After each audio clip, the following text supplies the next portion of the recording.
I don't know if anybody's in debt tonight, but if you are, I'm going to tell you right now not to worry about it, because I used to worry about it and it doesn't help at all. I used to be in a little bit of debt and it bothered me a lot. Now I'm in a lot of debt, it just bothers me a little. And I know why. It's because I figured it out. I finally hit the number. And you know what's key about the number is that you don't even know what the number is until you hit it. And then one day you're home, you're just kind of looking through the bills, the Discover, the MasterCard, the Visa, and all of a sudden it hits you. Wow. I can never pay this off.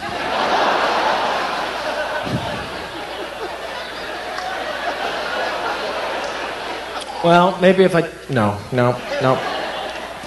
All right, let's go to Target. I'm buying a big screen. Who wants one? Come on. Follow me. Yeah, we're going to have some fun. I don't care what it is. We are living the Visa Loca. We are going to go out and spend like crazy. I'll tell you, that is the best feeling, just hitting that number, because you're like, woo! Whatever happens, happens. I'm like, I don't care. What are you going to do, sue me? Put it on the Visa.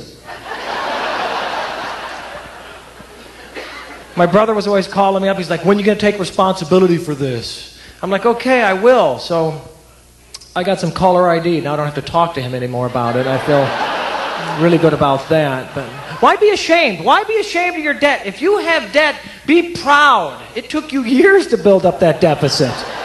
Hold on to it. Cherish it. Pass it on. That's a good idea. I say if you have debt, leave it to your kids. Give them something money can't buy. At 23%, that's a gift they're going to remember long after you're gone.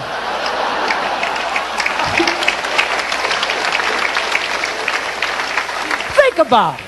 Think about it. How many times have you hear about large inheritances just ripping families apart? I say leave them your debt, give them a little project, bring them together to work on.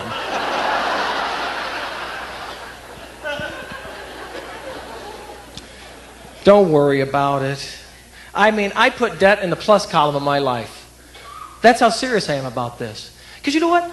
After all these years of having debt now, I got bill collectors I consider to be pretty darn good friends. I got good friends that don't call me for months. I got a guy I owe 10 grand to, checks in on me every single week. That's a good buddy. He calls me up, he's like, hello, Mr. Clue, this is John from Bank One. I'm like, hey, John, sorry I missed your call last week. I was shopping at Target. Mr. Clue, we see no payment to post to your account for 17 months and we're becoming somewhat concerned. I said, John, I am glad you called because, man, I am concerned about it too.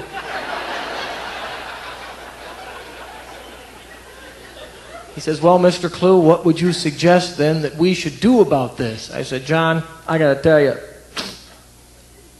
I'm stumped.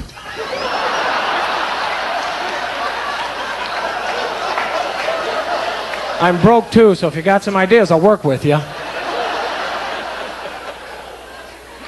He says, well, Mr. Clue, we're hoping you might want to pay just a little bit of this off. I said, John, how long have you and I known each other? I think you know that's just not going to happen. You got to think outside the box on this one a little, John. Whatever. How about we put it on your Visa because mine's maxed out. I like that guy. He can call anytime he wants.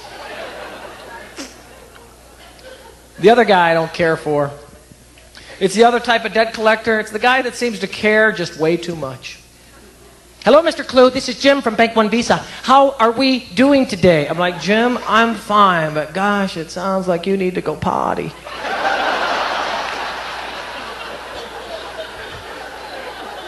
Mr. Clue, do you realize that you have a past due debt that, if not paid immediately, will have permanent and irreparable damage upon your credit rating? Are you aware of this? I'm like, Jim, I'm not only aware of it, I had a lot to do with it.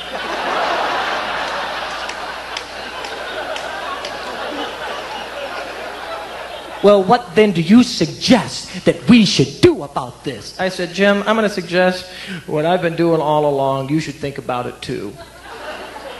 Let it go. You got to forgive yourself and move on because it's not your fault. He says, Mr. Clue, do you understand? Do you understand? Do you understand that your debt is not our responsibility? I said, Jim, let me tell you what I understand.